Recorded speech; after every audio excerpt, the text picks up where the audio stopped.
Episode 31. What is your conviction? The Harmattan season was in full swing. The cold and dry winds had brought with them a drop in temperature, and the air was thick with dust and haze.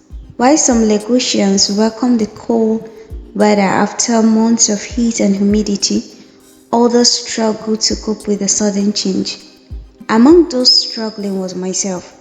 My body was still trying to adapt to the new experience of the Harmattan season, and I found the cold and dry weather unbearable. My skin was dry and itchy, and I was constantly sneezing and coughing due to the dusty air. Despite my discomfort, I tried to go about my day as usual.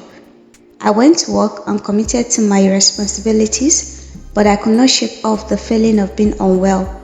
My colleagues noticed that I was not my usual self and suggested that I take a break and rest. I decided to head home early that day with Mrs. Johnson's permission, hoping that some rest will make me feel better. However, as I stepped outside, I was hit by a gust of cold wind and I shivered in my light sweater. I realized that I had not dressed appropriately for the weather. I regretted my decision to leave my jacket at home.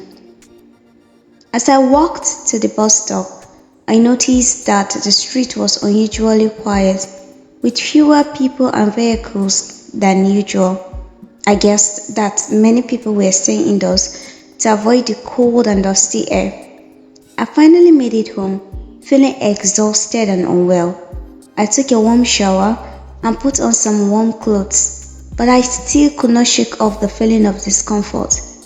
I decided to take some time off to rest and recover from the effect of the Harmattan season. A few days will do.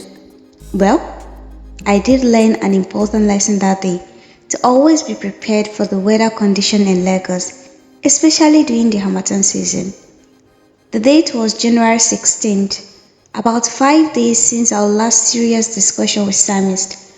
I hadn't responded to him and he tried to give me as much space to reflect and pray.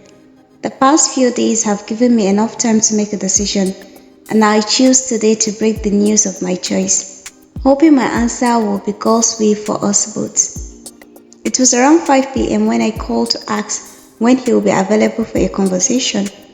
Trust my mentor, he dropped what he was doing just to give me his attention. But you are busy right now, sir, I questioned when I heard background voices. That can wait, December. He replied, Oh, but I think this will be a long discussion. Why don't I call later when you're done? I heard him tell them. Excuse me, I have something urgent to attend to. Finish the meeting without me. Sam, update me later. I heard his footsteps, possibly leaving the site. I am all yours, ma. He replied on the phone. But you don't have to do that, sir. I could have waited, I told him. Well, maybe. I don't want to miss my miracle. I smiled and could tell he also smiled. So, I have a question, sir. I'm all yours, ma. About the discussion we had. Which one?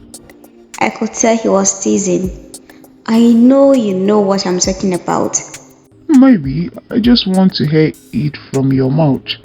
He teased again. Fine, the pending discussion from 8 days back. So can play this game. I smiled to myself. Oh, the football game you talked about. We won. I told you. We would. I heard him laughing and I had no choice but to join in. Yes, and I wanted the ball to miss its net real bad. Ma, it's possibly because of you that God granted us the last goal. We are a real seed. I couldn't stop laughing until I started coughing again. Sorry about that. I hope you've taken your medication. He asked. Yes, I did, sir.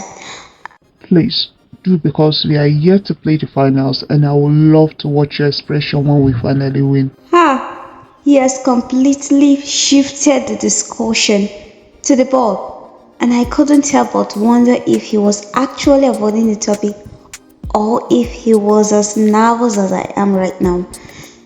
The marriage proposal. I cut to the chase. Oh, right. I actually wanted to tell you I met someone. He said. My heart skipped beats as though I was going into cardiac arrest. I presume he heard my silence and quickly added. I'm only joking. He burst out laughing. This man will kill me before my time. Even if he wasn't the one, such outbursts will throw one into dilemma. Aside, what are your convictions, sir?